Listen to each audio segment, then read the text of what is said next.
Welcome back to our channel. Friends, daily serial notification కోసం ఛానల్ని subscribe చేసి like చేసి షేర్ చేయండి. అలాగే ఎన్నో రోజుల నుంచి ఎదురు చూస్తున్న పెళ్ళి ఎపిసోడ్ రానే వచ్చేసింది. భానుకి పార్థుకి పెళ్ళి జరుగుతుండగా పోలీసులు రాగానే బలరాము ఎలాంటి నిర్ణయం తీసుకున్నాడు? పార్థు భానుల పెళ్ళి జరుగుతున్న సమయంలో గట్టిగా బలరాం చెప్పిన మాటకి పార్థు భాను మెడలో తాళి కట్టాడా? అసలు ఏం జరిగింది అన్నది అప్కమింగ్ రివ్యూ. ఎక్కడా కూడా స్కిప్ చేయొద్దు. వీళ్ళిద్దరు పెళ్ళి జరగాలి అని కోరుకునే వాళ్ళు లైక్ చేయండి. ఇంకా ఎపిసోడ్ స్టార్ట్ అవ్వగానే బ్యూటీ పార్లర్ వాళ్ళు భాను ఇంటికి వస్తారు. వచ్చేసరికి బామ్మ కనిపిస్తుంది. బామ్మగారు, ఇది పెళ్లి కూతురు ఇల్లే కదా, భానుమతి గారికి మేకప్ చేయాలి, పిలవండి అనగానే, చూడమ్మాయి, నువ్వు భానుమతిని నేను పిలుస్తాను కానీ భానుమతి, నేనే భానుమతిని. అవునా, మీరు పెళ్లి కూతురు పేరు కదా భానుమతి? అవునులే అమ్మాయి, నా మనవరాలే, కానీ పెళ్ళికి నేను అందంగా కనిపించాలి కదా, ముందు నాకెయ్యి, ఆ తర్వాత నా మనవరాలకి వేద్దు కానీ అని చెప్పి టచ్అప్లు మేకప్లు వేయించుకుంటూ ఉంటుంది. ఇంకా అలా వేయించుకుంటూ ఉండగా పార్థు అక్కడ పెళ్లి హడావిడిలో ఇంకా రెడీగా ఉంటారు. ఇది ఇలా ఉండగా భాను వాళ్ళ చెల్లితో మాట్లాడుతూ ఉంటుంది. అక్క, ఆఖరి అవకాశం కూడా పోగొట్టుకున్నట్టున్నావుగా, నువ్వు ఫోన్ చేసి చెప్పిందంతా వాళ్ళ పెద్దమ్మ వినేసింది, ఇప్పుడు వాళ్ళ పిన్ని వినేసింది, ఇప్పుడు ఏం చేస్తామో ఏంటో అని చెప్పి ఆఖరి నిమిషం వరకు చూద్దాం అని చెప్పేసి అనుకుంటూ ఉండగా ఇంకా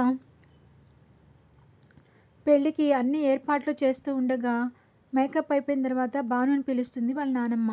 భాను వచ్చి ఏంటి అని చెప్పి అడగంగానే, మీకు పెళ్ళికొడుకు వాళ్ళు మేకప్ వేయమన్నారండి, నాకేం వద్దు, నేను ఇలాగే ఉంటాను, ఇలా ఉన్నప్పుడే నచ్చాను కాబట్టి నా అందాన్ని నేను మార్చుకోదలుచుకోలేదు, మేకప్లు ఉంటేనే నచ్చుతారా ఏంటి, వెళ్ళండి, నాకేం వద్దు అని చెప్పి అనగానే, సరేనండి, మీకు వద్దంటే నేనేం వెయ్యను అని చెప్పి అనగానే, సరే మీరు బయలుదేరండి అని చెప్పేసి అంటుంది. ఇంకా వాళ్ళ నానమ్మ, చూడమ్మాయి, ఇక్కడ జరిగినవేవి పెళ్ళికొడుకు వాళ్ళకి చెప్పొద్దు, మా అమ్మాయి ఇలా అనిందని అని చెప్పేసి అనగా, నాకేంటండి అవసరం, మీకు వద్దంటే మానేస్తాను అని చెప్పేసి ఇంకా వెళ్ళిపోతుంది. ఇంకా ఇది ఇలా ఉండగా పార్థుకి మేకప్ వేసిన అబ్బాయికి డబ్బులు ఇస్తాడు పార్థు. ఒక చిన్న రిక్వెస్ట్, హెల్ప్ చేస్తావా అని చెప్పి అడగంగానే, ఏంటి సార్? అదే పెళ్లి కూతురికి మేకప్ చేయడానికి వెళ్ళారు కదా, అక్కడ తనకి మేకప్ అంతా అయినాక ఒక చిన్న ఫోటో తీసి నాకు పంపించమని చెప్పవా అనగానే, సరే అని చెప్పి ఇంకా అమ్మాయికి ఫోన్ చేస్తాడు.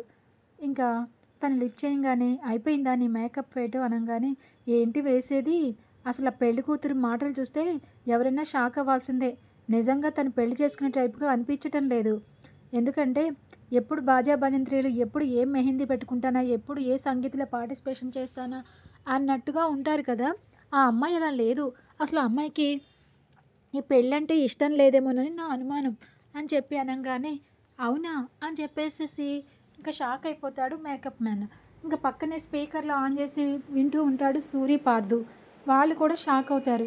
ఏంటి, ఒక్కసారి భాను కోసం ఇలా చెప్పారేంటి అని చెప్పి, సరే నువ్వు వెళ్ళు, నేను మాట్లాడతాను అని చెప్పేసి అనేసి, ఏంటి సూరి ఇలా చెప్తున్నారు, తనకి ఇష్టం లేదని చెప్పేసి అంటుంది ఏంటి, అయ్యో ఈ మాత్రం దానికి అలా అయిపోతావేంటి పార్థు, వాళ్ళేదో అలా చెప్పుంటారు, లేదు బసమ్మాయి నేను ఇష్టపడి చేసుకుంటుంది అనగానే, లేదు లేదు నాకు క్లారిటీ కావాలి అని చెప్పేసి అంటాడు. సరే క్లారిటీ కావాలంటే ఫోన్ చేసి మాట్లాడొచ్చులే, ఏముంది కంగారు అని చెప్పేసి అనగానే, ఇంకా సరే అని చెప్పేసి ఫోన్ చేయడానికి సిద్ధపడతారు. కాకపోతే ఇదంతా వాళ్ళ నాన్న కోటి వాళ్ళ పార్థు పిన్నితో మాట్లాడిన తర్వాత పార్థు వాళ్ళ పిన్ని చెప్తుంది, నీ కూతురికి మంచి సంబంధం చెడగొట్టుకుంటోంది, అది నీకు ఇష్టం లేకపోతే చెప్పేసే, నేను మా వాళ్ళతో మాట్లాడతాను, మీ అమ్మాయి డైరెక్ట్గా పార్థుకి చెప్పడానికి ఇంటికి ఫోన్ చేసింది, నేను కూడా లిఫ్ట్ చేశాను కాబట్టి సరిపోయింది, నీకు చెప్తున్నాను అని చెప్పేసి అంటుంది. సరే అమ్మా, అస్సలు చెప్పకమ్మా, నా కూతురు జీవితాన్ని కాపాడిన వాళ్ళు అవుతారు, నా కూతుర్ని ఏదో ఒకటి చేసి పెళ్ళికి సిద్ధం చేస్తాను కదా, మీకు ఎందుకు కంగారు అని చెప్పేసి అంటాడు. అందుకని ఇంక ఇంటికి వచ్చి భానుని భయపెట్టి ఎలాగోలా చచ్చిపోతానని బెదిరించి పెళ్ళికి సిద్ధం చేస్తాడు కదా, అదే సమయంలో ఇంకా పార్థు ఫోన్ చేస్తాడు. పార్థు ఫోన్ కాల్కి ఇంకా భాను ఒక చేతిలో ఫోను, ఒక చేతిలో పక్కనే కోటి చచ్చిపోతానని కూర్చున్నాడు. ఇంకా ఏం చెప్తుంది, అప్పుడు అడుగుతాడు పార్థు, చూడు భాను, నీకు ఈ పెళ్ళి ఇష్టమేనా? ఇష్టం లేకపోతే చెప్పు, ఇప్పుడే ఆపేద్దాం. లేకపోతే చాలా ఇష్టం లేని వాళ్ళని చేసుకుని కాపురం చేయడం చాలా కష్టం అని చెప్పేసి అనగానే, లేదు బసబ్బాయి, నాకు ఇష్టమే అని చెప్పేసి అంటుంది. ఇంకా సరే అని చెప్పి ఫోన్ పెట్టేస్తాడు. యాహూ, ఇష్టమేనంటాడు. నేను చెప్తూనే ఉన్నాను కదా, ఎందుకంత కంగారు పడతావు అని చెప్పేసి అంటాడు. ఇంకా చాలా ఆనందంగా ఉంటాడు పార్థు. ఇంకా తెల్లవారితే పసుపు స్థానాలు. అక్కడేమో వాళ్ళమ్మ అందరూ కూడా మరి భానుని పసుపు స్థానానికి రెడీ చేస్తూ ఉంటే వెక్కి వెక్కి ఏడుస్తూ ఉంటుంది. వాళ్ళ చెల్లొచ్చి, ఎందుకే ఏడుస్తున్నావు అనగానే, ఇంకా నా జీవితంలో పెళ్ళి అనేది అయిపోతే నా చదువు అనేది ఉండదు కదే, ఇంకా ఎవరొచ్చి ఆపుతారు చెప్పు, ఏదో ఒకటి చేద్దాం, ఏ రోజుకి ఆ రోజు కొత్తే కదా అని చెప్పేసి అనుకుంటూ ఇంకా ఏడుస్తూనే పెళ్ళి అక్కడ పసుపు స్థానంలో కూర్చుంటుంది. అందరూ వచ్చి పసుపులు బొట్లు అన్నీ పెడుతూ ఉంటారు. ముఖంలో కొంచెం కూడా నవ్వు అనేది ఉండదు భానుకి. ఇంక ఇక్కడ మాత్రం అందరు ముత్తైదులతో పసుపులు రాస్తూ మరి పార్థుని ఆట పట్టిస్తూ సంతోషంలో మునిగిపోతూ ఉంటారు. అందరూ వచ్చి బా పార్థు పార్థుతో ఎగతాళిలాడుతూ వదినలు బావలు అందరూ వచ్చి మొత్తానికి పెళ్లి చేసేసుకుంటున్నాడు. ఈ ఊరొచ్చాడు, ఒక అందమైన అమ్మాయిని పడేశాడు, ఆ అమ్మాయినే పెళ్లి చేసుకుంటున్నాడు. పార్థు అంత అదృష్టవంతం ఎవరికి ఉంటుంది అని చెప్పేసి వెటకరిస్తూ ఉంటే, ఇక అందరూ మా మనవడిని ఆట పట్టిస్తున్నారా అని చెప్పి సుశీలమ్మ. ఇది ఇలా ఉండగా మరి భువన శాంభవి మాత్రం ఇద్దరు చాలా రగిలిపోతూ ఉంటారు. ఓ పక్కన పసుపు స్థానానికి రెడీ చేస్తున్న పార్థుని చూసి భువన అయితే చాలా బాధపడుతుంది. ఇదంతా నాకు జరగాల్సిన వేడుక, నేను కూర్చోవలసిన పక్కనే పసుపు స్నానం చేయాల్సిన సమయంలో ఇలా బావనొక్కరినే చేస్తూ ఉంటే నాకు ఏం చేయాలో అర్థం కావట్లేదు మమ్మీ, నేను చూడలేకపోతున్నాను, అసలు ఇక్కడ ఉండాలనిపించటం లేదు అనగానే, చూడు భువన, ఇక్కడ మనం చూస్తున్నది ఇది ఎప్పుడు ఊహించిందే, ఫస్ట్ నుంచి మనకు చెప్తూనే ఉన్నారు, మనమే ఆశ పెంచుకుంటూ ఉన్నాము.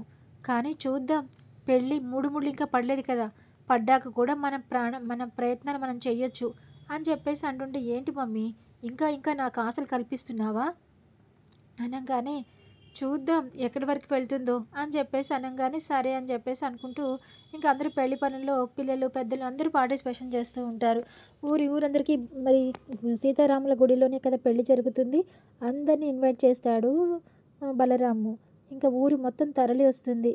ఇంకా మర్నాడే పెళ్లి తంతు పసుపు స్నానాలు అయిన తర్వాత పెళ్ళికి ఇంకా మరి అందరూ కలిసి ఇక్కడికి రావాలి గుడికి. అక్కడే పార్థు వాళ్ళు కూడా ఆ గుడికే వస్తారు.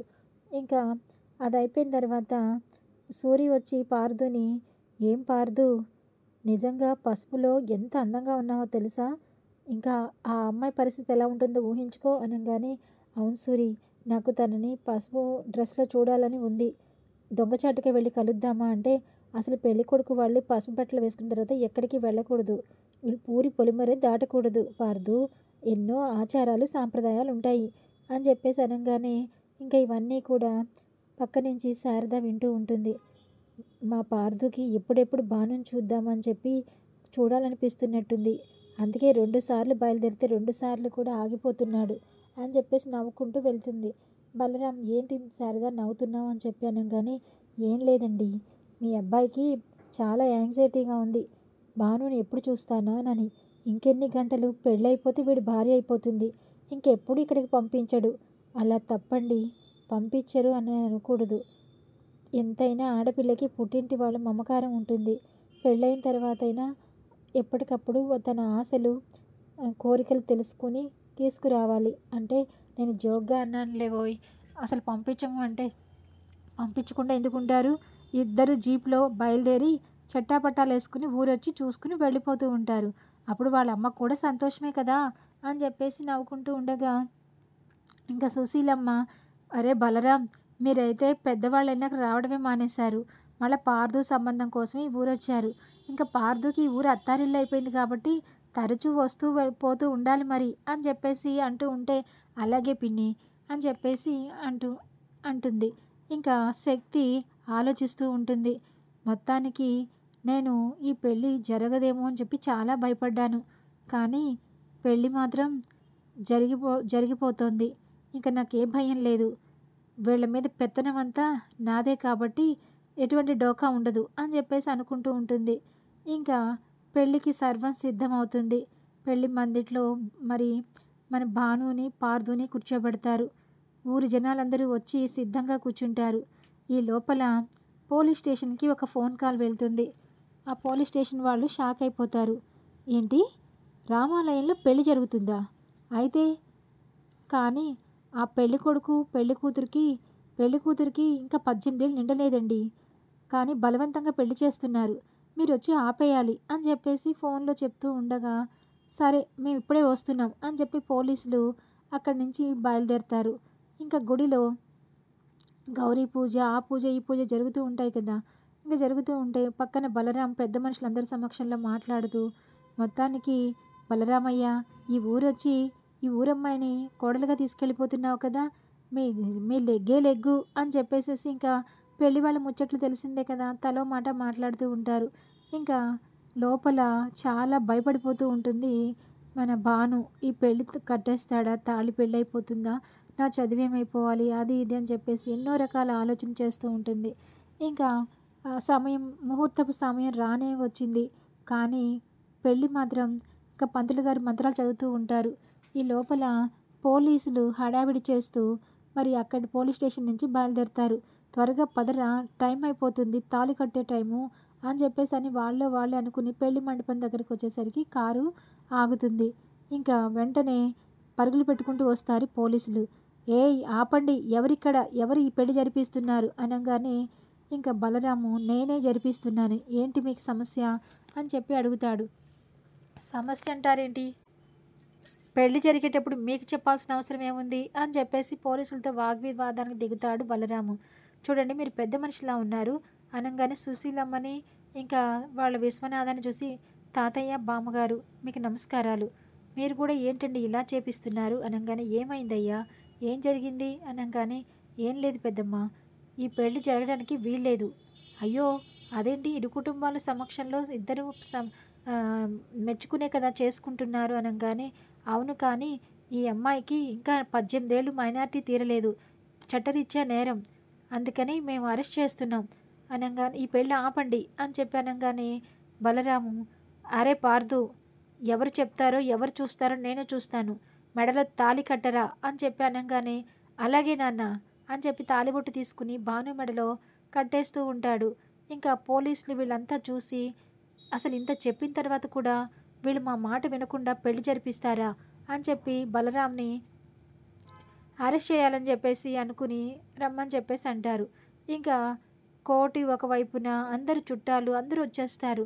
ఏంటి ఏమైంది అనుకుంటూ. ఇది బాల్య వివాహం కిందకు వస్తుంది, ఆ అమ్మాయికి ఇంకా పెళ్లి వయసు కాలేదు అని చెప్పానంగానే ఇంకా భాను కూడా ఏడుస్తూ నించుంటుంది. ఏంటి భాను, నీకు ఇష్టమే అన్నావు కదా, మరి ఇంకెందుకు బాధపడుతున్నావు అని చెప్పేసి అంటాడు పార్దు. ఇంకా పోలీసులు వచ్చి బలరాంని అరెస్ట్ చేసి పెళ్లి చేసినందుకు తీసుకుని వెళ్ళిపోతారు. ఇంకా ఆగండి ఆగండి అని చెప్పి పార్దు వెనకాల వచ్చినా ఎవరు పట్టించుకోరు. తీసుకుని వెళ్ళిపోయిన తర్వాత ఇంకా ఏదో రకంగా వాళ్ళ నాన్నని వెళ్ళి విడిపించుకోవాలి. పెళ్లిపీటల మీద ఉన్నాడు. మరి ఇంత జరుగుతూ ఉంటే కోటి, ప్రమీల ఆశ్చర్యపోతారు. ఈ పెళ్ళి జరగకపోవడానికి కారణం, జరగకూడదని కోరుకునేది ఎక్కువగా మనమ్మాయే వెళ్ళి పోలీస్ స్టేషన్కి కంప్లైంట్ పెట్టిందా? మరి ఎవరు అలా పోలీస్ స్టేషన్కి వెళ్ళి చెప్పారు? ఎవరికి అంత ధైర్యం ఉంది అని చెప్పేసి ఆలోచిస్తూ ఉంటారు. ఇంకా ఏముందిరా, నీ కూతురే చేసుండొచ్చు, నాకు పూర్తి నమ్మకం, అది ఫస్ట్ నుంచి పెళ్ళిని ఆపేద్దామనే చూస్తోంది అని చెప్పేసి బామ్మ అంటుంది. ఇంకా పార్దు వాళ్ళ నాన్నని తీసుకెళ్తూ ఉంటే వెళ్ళబోతుంటే బలరాము, వద్దురా, నువ్వు పెళ్లి బట్టల్లో ఉన్నావు, తర్వాత నేనే వస్తాను, నువ్వు రావద్దు అని చెప్పేసి బలరాం పోలీసులతో పాటు వెళ్తాడు. ఇంకా పార్దు మాత్రం భాను పక్కనే కూర్చునేసరికి భాను కంటనీరు పెట్టుకుంటూ ఉంటుంది. అయ్యో భాను, బాధపడకు, మా మా నాన్నగారు వెళ్తున్నారని నీకు బాధ అనిపిస్తుందా అని చెప్పి అడుగుతూ ఉంటే, శబాష్, బాగానే జరిగింది, ఇప్పటి వరకు ఓ అదని ఇదని ఓ ఎంత ఎగిరారో, నన్ను బాధపెట్టి పెళ్లి చేసుకోవాలనుకున్నారుగా, నా ఉసురు తగిలింది, అందుకే పెళ్ళి ఆగిపోయింది అని చెప్పేసి ఇంకా మరి శాంభవి అంటూ ఉంటుంది. ఇంకా శక్తి, ఏంటి ఇలా జరిగింది? మొత్తానికి పోలీసులకు కంప్లెయింట్ పెట్టింది మన భాను కాదు కదా అని చెప్పేసి అనుకుంటూ ఉంటుంది. ఎపిసోడ్ ఎండ్ అవుతుంది. థ్యాంక్స్.